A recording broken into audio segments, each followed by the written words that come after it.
नारद संचार आर्थिक समाचार के इस ताजा अंक में एक बार फिर से सभी दर्शकों का स्वागत है। आप सभी लोगों को पता है कि 1 फरवरी को वित्त मंत्री निर्मला सीतारमण ने लोकसभा में नए वित्त वर्ष 2025-26 जो कि अब अप्रैल से शुरू होगा, उसका केंद्रीय बजट पेश कर दिया है। और इस बजट में जो मध्यम वर्ग है, नौकरी पेशा वर्ग है, उसको बड़ी राहत दी गई है। उसमें कहा गया है कि 12 लाख रुपए या उससे कम 12 लाख रुपए तक की वार्षिक आय पर कोई टैक्स नहीं देना होगा, कोई इनकम टैक्स नहीं देना होगा। तो इस मुद्दे पर हम बात करेंगे। हमारे साथ जुड़े हुए हैं युवा चार्टर्ड अकाउंटेंट करण रावत। करण रावत जी नमस्कार। नमस्कार सर। करण रावत जी, हमारे दर्शकों को एक बात क्लियर कीजिए कि बजट में एक तरफ तो ये कहा गया कि 12 लाख रुपए अगर सालाना इनकम है या उससे कम है तो कोई टैक्स नहीं देना है। दूसरी तरफ जो नए टैक्स स्लैब जो दिए हैं उसमें कहा गया है कि 0 से 4 लाख पे 0 कर, 4 से 8 लाख पे 5% कर, 8 से 12 पे 10%, 12 से 16 पे 15% और इस तरह का जो भी है 24 लाख उससे ऊपर पे 30%। तो 12 लाख पे जब कोई टैक्स नहीं लगेगा तो फिर 4 लाख का क्या मामला है? अगर किसी की इनकम 12,05,00,000 रुपए हो जाती है तो कैसे उसकी गणना होगी, क्या होगा उसमें? सर, जो हमारा ये छूट सरकार ने दी है जिसमें उन्होंने बोला है कि 12 लाख तक कोई टैक्स नहीं लगेगा, उसका एक्चुअली एक हम्म, सेक्शन होता है, सेक्शन 87A।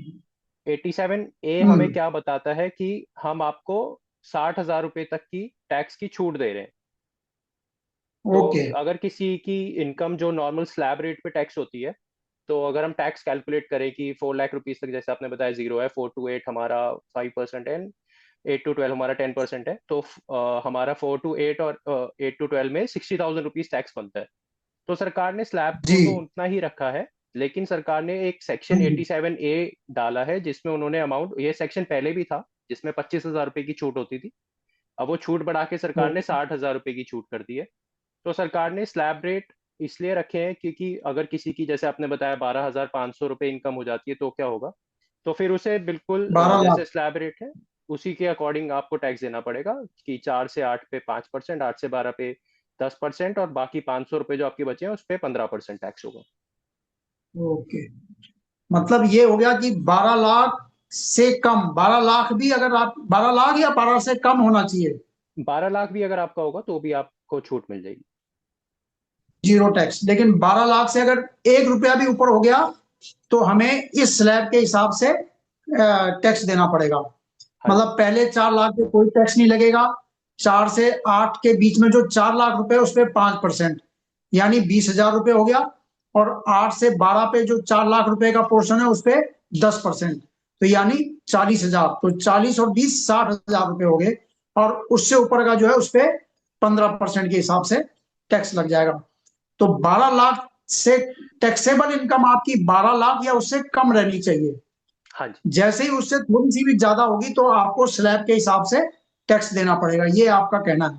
हाँ जी। तो हम समझते हैं कि हमारे सभी दर्शकों को ये समझ में आ गया होगा कि 12 लाख या उससे कम रहेगी तो 12 लाख पे कोई टैक्स नहीं, क्योंकि 60,000 रुपए सरकार ने अपनी तरफ से आपको छूट दे दी है।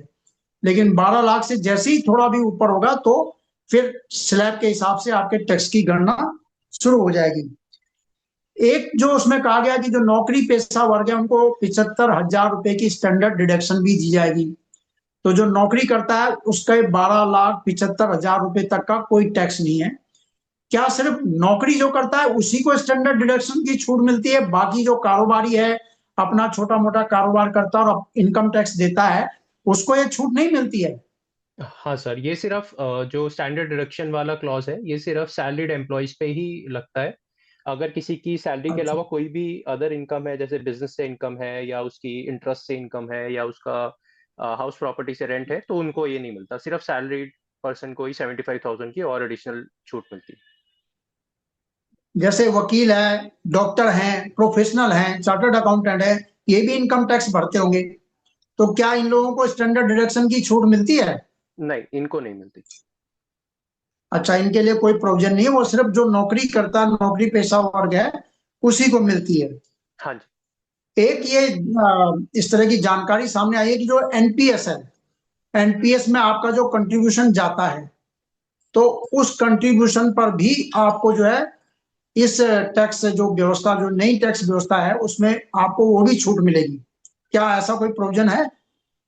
यस सर, एक हमारा एनपीएस का सेक्शन है 80 CCD 2, जो बोलता है कि अगर एम्प्लॉयर आपके बिहाफ पे कुछ कंट्रीब्यूशन एनपीएस में करता है, तो उसका up to 14% of your basic deduction आपको मिल जाता है। जैसे किसी का अगर 1 लाख रुपए बेसिक है, तो उसको 14,000 रुपए की वो कंट्रीब्यूशन की छूट मिल जाएगी, अगर एम्प्लॉय आपकी सैलरी से वो काट के कंपनी एनपीएस को पे करता है।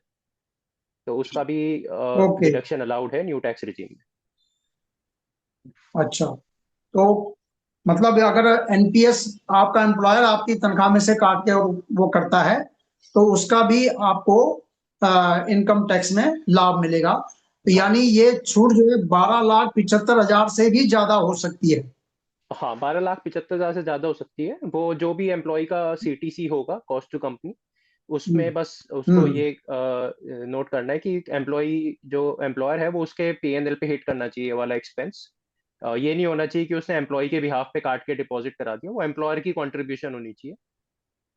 तो अब ये आपको ओके। डिडक्शन मिलता है, और अप टू 14% आपका अलाउ हो गया है बेसिक का, बेसिक प्लस बशर्ते जीएसटी। कि एम्प्लॉयर ने एनपीएस बेनिफिट को कॉस्ट टू कंपनी के तौर पर ऑफर किया आपको, हाँ जी। तो ये आपका जो है लाभ जो है 13,70,000 रुपए तक भी जा सकता है। एक उदाहरण इस तरह का दिया गया है कि हाँ वो हाँ, आ, वो कितना भी जा सकता है जितना आपका बेसिक है। लेट से आपका अगर 50 लाख रुपए बेसिक है, तो आपका 50 लाख पे ओके। आपको और ज्यादा छूट मिल सकती है। अच्छा, बेसिक पे जो होगी आपकी। हाँ, बेसिक का 14% तक छूट मिलती है। तो नौकरी पेशा वर्ग के लिए अच्छी खबर है कि उसको 75,000 रुपए का स्टैंडर्ड डिडक्शन का लाभ तो मिलेगा ही। इसके अलावा अगर कंपनी उनके एनपीएस में उनकी तरफ से आगे कंट्रीब्यूशन करती है, तो उसका भी बेनिफिट टैक्स में मिल जाएगा। एक बुजुर्गों के मामले में आया है कि बुजुर्गों को पेंशन में, अखबारों में भी छप रहा कि बुजुर्गों को दुगना उनका लाभ कर दिया गया है। तो ये, जैसा कि वित्त मंत्री ने अपने भाषण में कहा कि जो आपकी इंटरेस्ट इनकम है, बैंक में आपने जो पैसा जमा किया है, उस पे जो आपको ब्याज मिलता है, वो ब्याज की आय 50,000 रुपए तक की छूट थी, उसको बढ़ा के 1 लाख कर दिया है। तो ये सिर्फ सीनियर सिटीजन के लिए है या सबके लिए है? सर, इसमें गवर्नमेंट ने जो लिमिट्स दी है वो सीनियर सिटीजन्स की अलग है, और none other than senior citizens की अलग है। तो सीनियर सिटीजन्स का पहले कैसे होता था कि अगर किसी को 50,000 रुपीज तक इंटरेस्ट मिल रहा है, तो उस पे 10% का टीडीएस हम्म। डिडक्ट हो जाता था। इनकम तो अभी भी टैक्सेबल होती है पूरी। अगर आपको 10,000 रुपये भी मिल रहे हैं, तो आपको टैक्स तो देना पड़ेगा। बस ये होता था कि आपका टीडीएस नहीं कटता था, वो हम्म। आपको जब आईटीआर भरोगे आपको तब देना पड़ता था। अब गवर्नमेंट ने यही लिमिट आपका हम्म। फॉर सीनियर सिटीजन 50,000 रुपीज से 1 लाख रुपीज कर दी है। तो किसी को अगर 1 लाख रुपीज तक इंटरेस्ट मिल रहा है, हम्म। तो बैंक उसका टीडीएस नहीं काटेगा, लेकिन उसको अपना आईटीआर में ये 1 लाख रुपए दिखा के टैक्स बाद में पे करना पड़ेगा जब वो आईटीआर अपनी भरेंगे। मतलब 1 लाख रुपए इंटरेस्ट इनकम अगर सीनियर सिटीजन की होगी, तो उसे बाद में टैक्स भरना पड़ेगा। 1 लाख से ज्यादा हाँ, होगी तब ना? नहीं नहीं नहीं, 1 लाख एक आपकी लाख चाहे 1 रुपए भी होगी तब भी आपको टैक्स भरना पड़ेगा। वो बस बैंक को टीडीएस नहीं काटना आपका। जैसे अगर आपको 99,000 रुपीज का इंटरेस्ट मिल रहा है, तो बैंक तो आपका टीडीएस नहीं हम्म। काटेगा, वो पूरा 99,000 रुपये आपका बैंक अकाउंट में डाल देगा। लेकिन जब आप आईटीआर भरोगे, तो आप 99,000 रुपये अपनी इनकम में दिखाओगे, और उस पर जो भी आपका स्लैब के अकॉर्डिंग टैक्स बनता है वो आप अपने आप पे करोगे। अच्छा, मतलब कोई छूट ना आपको मिली नहीं है, नहीं नहीं, मिली टैक्स तो नहीं है। आपको देना ही है। मतलब हाँ जी। मतलब यह है कि बैंक टीडीएस नहीं काटेगा। हाँ, कहीं कहीं पे यही बहुत सारी यही जगह, फर्क, राइट। यही फर्क पड़ा है ना।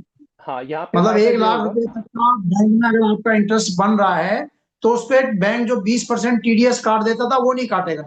हाँ जी, 10% लेकिन जब टीडीएस आप काट रिटर्न देगा। भरेंगे, तो उसमें आप इनकम दिखाएंगे कि मुझे इंटरेस्ट से किन, तो 50।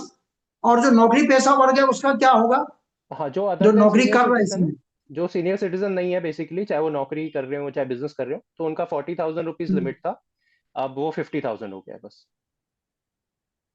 मतलब 50,000 रुपए तक की इंटरेस्ट इनकम पे टीडीएस नहीं कटेगा, टीडीएस नहीं कटेगा, राइट। लेकिन वो आपकी इनकम में पूरा पैसे जुड़ेगा बाद में। हाँ, इनकम में जुड़ेगा। जब आप रिटर्न भरोगे, तो वो आपको दिखाना पड़ेगा। हाँ जी, हाँ जी। ओके। तो ये मतलब क्लियर हो गया कि सिर्फ ये जो छूट मिली है ये है कि बैंक टीडीएस नहीं काटेगा, हाँ जी। लेकिन इंटरेस्ट इनकम आपको अपनी इनकम में दिखानी पड़ेगी जब आप रिटर्न भरेंगे। ये बहुत हाँ बड़ी जी। बात आपने क्लियर की है। और कैपिटल गेन के मामले में कोई कैपिटल गेन टैक्स के बारे में क्या कुछ बदलाव हुआ है इस बजट में? नहीं, कैपिटल गेन का जैसे लास्ट टाइम ही इन्होंने लॉन्ग टर्म कैपिटल गेन और शॉर्ट टर्म कैपिटल गेन को चेंज करके रैशनलाइज करा था क्रॉस जो भी डिफरेंट एसेट क्लास होती थी वैसे सब पे अलग अलग रखता था। तो अब उन्होंने I think 12.5% long term capital gain पे और 20% शॉर्ट टर्म कैपिटल गेन पे लास्ट बजट में ही फिक्स कर दिया था। तो इस बजट में अभी उसमें कोई जी जी। छेड़खानी नहीं हुई है। ओके, वो मतलब उसका रेट भी सेम है और उसमें कोई बदलाव इसमें नहीं। नहीं किया गया है। और डायरेक्ट टैक्स के मामले में और कोई बदलाव इस बजट में हुए हो तो आप बता सकते हैं हमारे दर्शकों को। सर मेजर जो लोगों को इम्पैक्ट करेगा, जो जनरल पब्लिक को इम्पैक्ट करेगा, वो तो सबसे बड़ा स्लैब रेट का ही चेंज करा था गवर्नमेंट ने। बाकी छोटे मोटे बहुत सारे हम्म कंपनी से रिलेटेड चेंज करें, जैसे आपने टीडीएस का बोला था। रेंट पे भी टीडीएस में अब चेंज हो गया। जैसे पहले आपका 2,40,000 रुपये तक रेंट होता था तो टीडीएस काटना पड़ता था 2,40,000 से ऊपर, अब वो 6 लाख रुपए लिमिट कर दी है।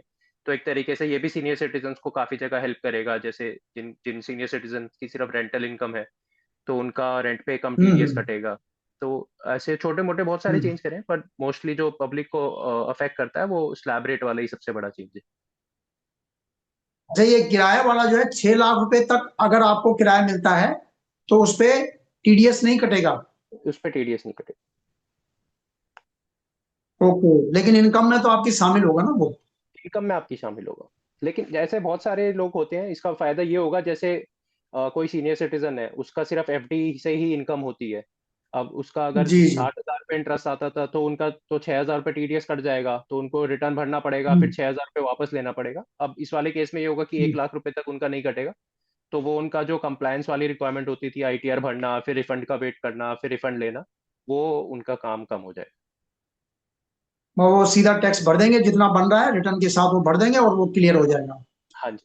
तो करण रावत जी, आपका बहुत धन्यवाद। आपने बड़े सरल तरीके से और समझ में आने के हिसाब से आपने ये बातें बताई हैं।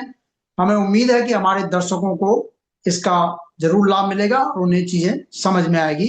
आप हमारे वीडियो को लाइक कीजिए, शेयर कीजिए और सब्सक्राइब भी कीजिए। और आपका कोई सुझाव है, टिप्पणी है तो जरूर हमें वीडियो के कमेंट बॉक्स में जाकर उसे लिखें। नमस्कार।